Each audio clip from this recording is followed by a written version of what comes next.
In this next video, Professor McLoughlin mentions at the beginning of the video somebody called Eusebius. As I recall, I remember reading something about Eusebius in the history of the Christian church. Someplace along the line, I remember hearing something about Eusebius. So I wanted to include him right here. This is from Wikipedia. And you're welcome to look this up yourself on Wikipedia, but up here in the upper left-hand corner is how you spell the name of Eusebius.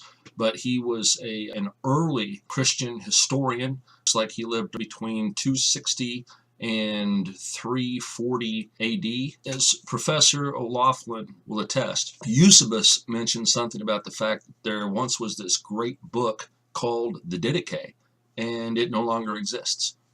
We have known for the whole history of Christianity that there was a document wandering around the early church called the Didache. The word Didache is the Greek word for training or teaching, but let's not get hung up on the idea of teaching. The real thing is the instruction, the training. Eusebius says at the beginning of the 4th century, well, there was this document which everyone thought was terribly important called the Didache, but it's now disappeared and no one knows where it is. And then lo and behold, in 1873, a guy called Philippeus Bryennios was rooting through the manuscripts in a library in Constantinople, Istanbul, and he found a little text, and it was called the Didache of the 12 Apostles, the instruction of the 12 Apostles. Now, unlike most librarians, at the time, this guy had actually been trained in early Christian history. So the minute he saw this, he realized he had struck gold. So in 1873, suddenly a text that had been lost for 1500 years came out into the open again.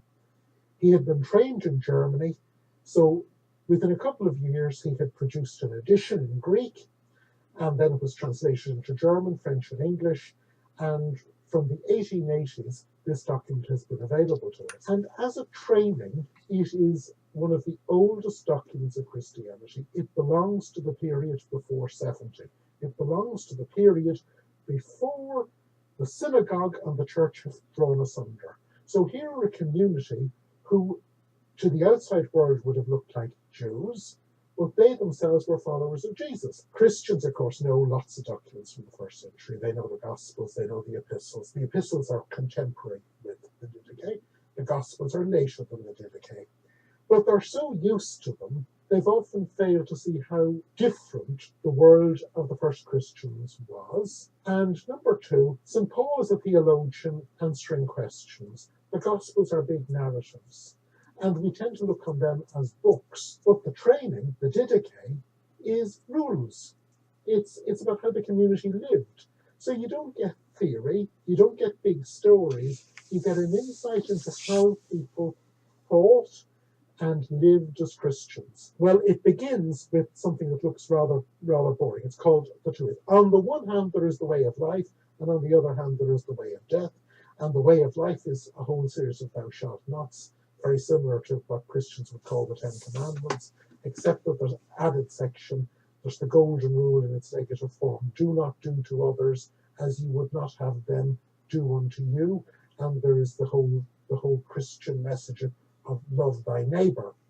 But the really important thing to remember is, where does the idea of the way of life and death come from? It comes from the very last words that are put into the mouth of Moses in the book of Deuteronomy.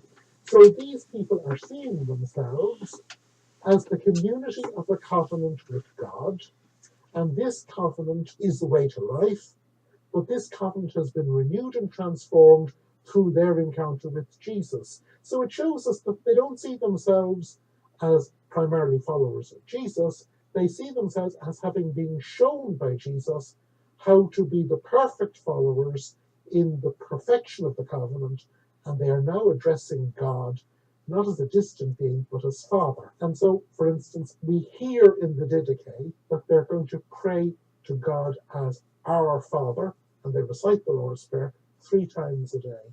So it shows us a community which is steeped in the practices of Judaism, but they see these practices as transformed and given a new insight through Jesus, whom they are addressing as Son of David and as the child of the Father. If you want to see the earliest Christian community at work and at prayer, then in 20 minutes you can get an insight.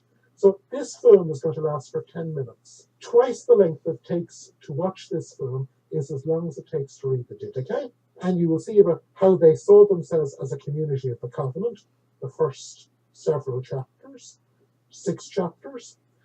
Then if you have decided that you're interested, the Didache, by the way, was instruction for people who were thinking of becoming followers of Jesus, and it assumes that many of the people who are going to become followers are actually Gentiles. They're not people who are Jews. So the first thing is they've got to learn the way of the covenant. They've got to learn how to behave.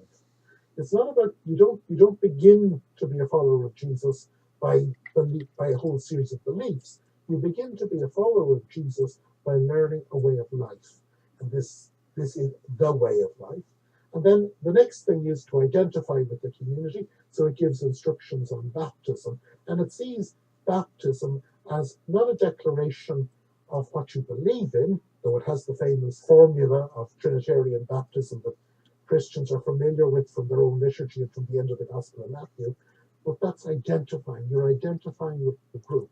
This would have been a small group. This would have been a group that could have gathered for a meal in a house. So having talked about baptism and gathering, the next thing it moves on to is the Christian meal. This would later become formalized as a ritual thing called the Eucharist.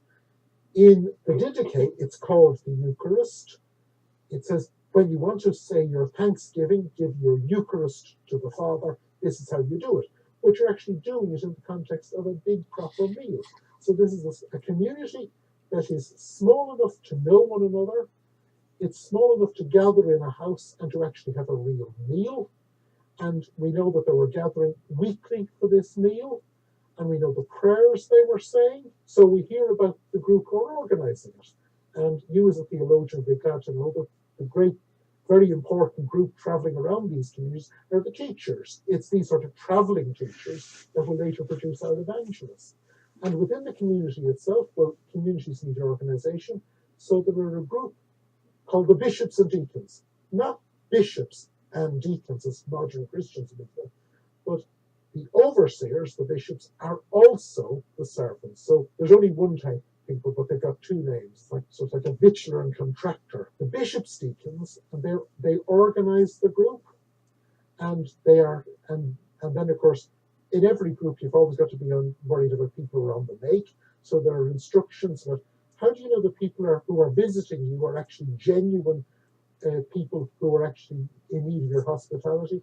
Well, it says feed them, give them 3 days hospitality, and if after that they don't want to work, chuck them out. It shows you the nitty gritty of what it was to be a disciple of Jesus in the first century, and then finally it ends with a statement of Christian hope. Okay, and there it is. Chuck them out.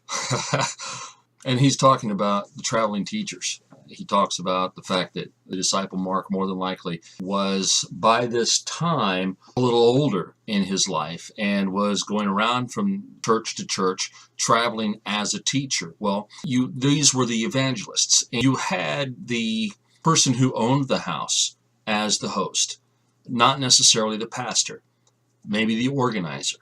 And then you had traveling evangelists.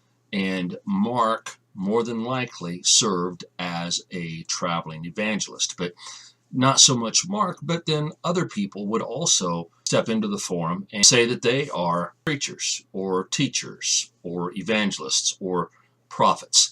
And the Didache leaves instructions for the churches. Hey, 3 days, he's gone, you know. If this guy chooses to stick around longer than 3 days, chuck him out, as Professor McLoughlin states. So, Didache is how it's pronounced. But yeah, you're more than welcome to look at it yourself, and see you in the next video. Thank you for watching.